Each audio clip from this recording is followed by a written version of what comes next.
Okay,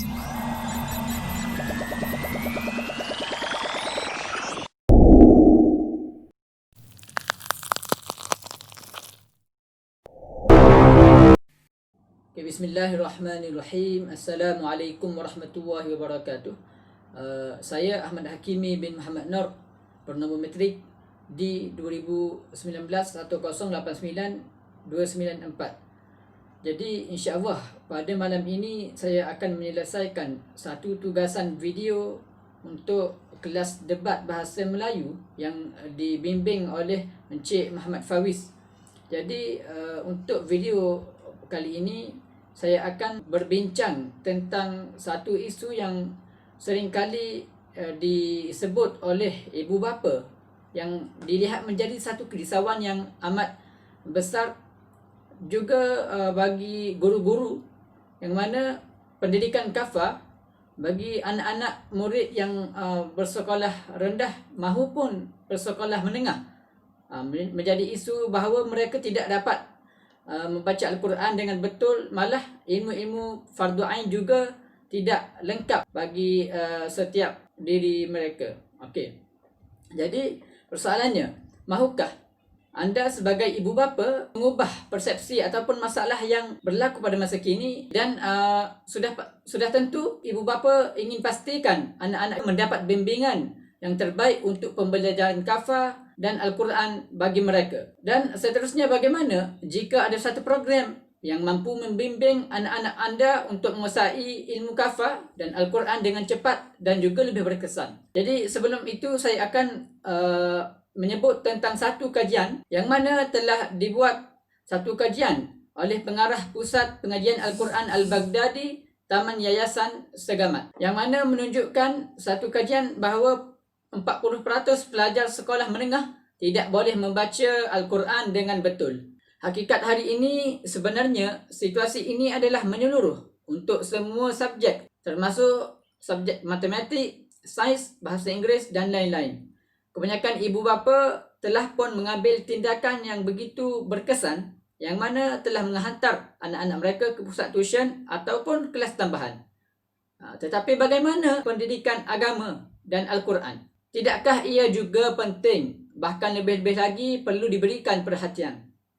Dengan situasi di hujung jari dan masalah sosial yang kian meruncing, adalah sangat penting untuk kita semua mengambil berat tentang pendidikan agama dan Al-Quran anak-anak kita. Anak-anak kita merupakan pemimpin negara pada masa akan datang. Mereka bukan sahaja perlu disiapkan dengan ilmu teknologi dan sains, bahkan mereka sangat perlu kepada ilmu agama dan Al-Quran bagi menjadikan mereka pemimpin yang sentiasa patuh kepada setiap suruhan dan larangan Allah Subhanahu wa taala. Dengan ilmu agama dan Al-Quran sahajalah mampu menjadikan anak-anak kita bijak membuat keputusan dan mengatur langkah dalam kehidupan seharian mereka. Kini sangat banyak isu yang tular mengenai pelajar universiti contohnya, ataupun eksekutif muda yang murtad kerana cabaran iman yang semakin kuat pada masa kini. Jadi itulah yang dirisaukan oleh semua ibu bapa. Jadi di sini ingin ditegaskan bahawa agama dan Al-Quran bukan sahaja perlu dipelajari, bahkan ianya perlu diamalkan dalam kehidupan seharian. Barulah ia mampu menjadi benteng yang kuat bagi diri mereka. Jadi sebelum kita mengamalkan apa yang dipelajari, terlebih dahulu kita perlu terapkan ilmu-ilmu agama kepada anak-anak dari lebih kecil lagi. Okey, jadi pada masa kini kita dapat lihat bahawa kerajaan telah memberikan satu inisiatif terbaru kepada pelajar-pelajar sekolah rendah terutamanya untuk mempelajari ilmu kafah dan Al-Quran menerusi siaran di TV Al-Hijrah.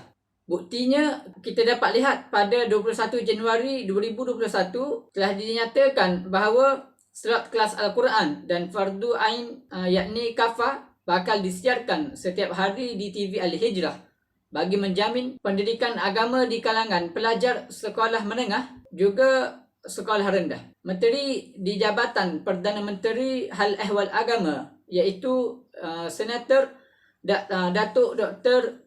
Zulkifli Muhammad Al-Bakri berkata pihaknya mengambil maklum tentang kerisauan ibu bapa berkenaan kelas kafah anak-anak mereka. Beliau berkata, pendidikan keagamaan dan nilai-nilai murni kepada anak-anak sentiasa menjadi keutamaan kami. Tambahan lagi, TV Al-Hijrah di zaman saya adalah TV pendidikan, tarbiyah, hiburan islami dan ilmiah untuk seisi keluarga. Tambah beliau lagi, rancangan pendidikan agama itu akan dilaksanakan agensi di bawah kementeriannya melalui kerjasama Jabatan Kemajuan Islam Malaysia yakni JAKIM, Jabatan Agama Wilayah Persekutuan yakni JAWI serta TV Al-Hijrah.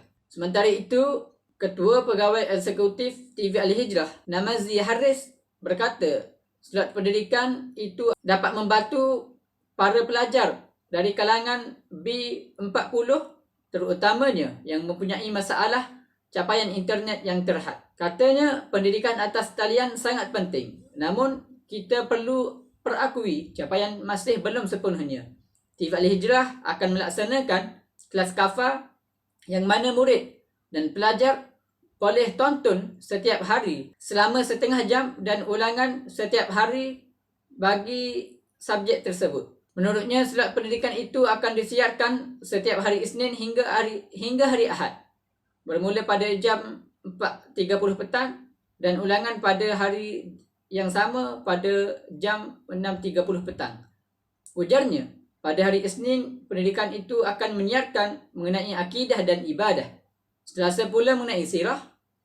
Rabu pula pendidikan jawi dan khat. Dan pada hari Khamis akan diajarkan pendidikan Arab dan Jumaat pengajian kelas Lughatul Al-Quran. Tidak lupa juga pada hari Sabtu yang mana surat pendidikan kafah akan menyiarkan penghayatan cara hidup Islam. Manakala hari Ahad pula akan mengenai amali solat dan bidang Al-Quran. Okey, satu petikan yang dapat saya ambil daripada Al-Hijrah Online bahawa jadi harapan saya dengan inisiatif yang diberikan oleh pihak kerajaan pada hari ini, harapannya agar dengan program ini mampu mengubah hidup anak-anak anda untuk selama-lamanya. Ingatlah bahawa keputusan anda bakal menentukan masa depan mereka. Sekian, terima kasih. Assalamualaikum warahmatullahi wabarakatuh.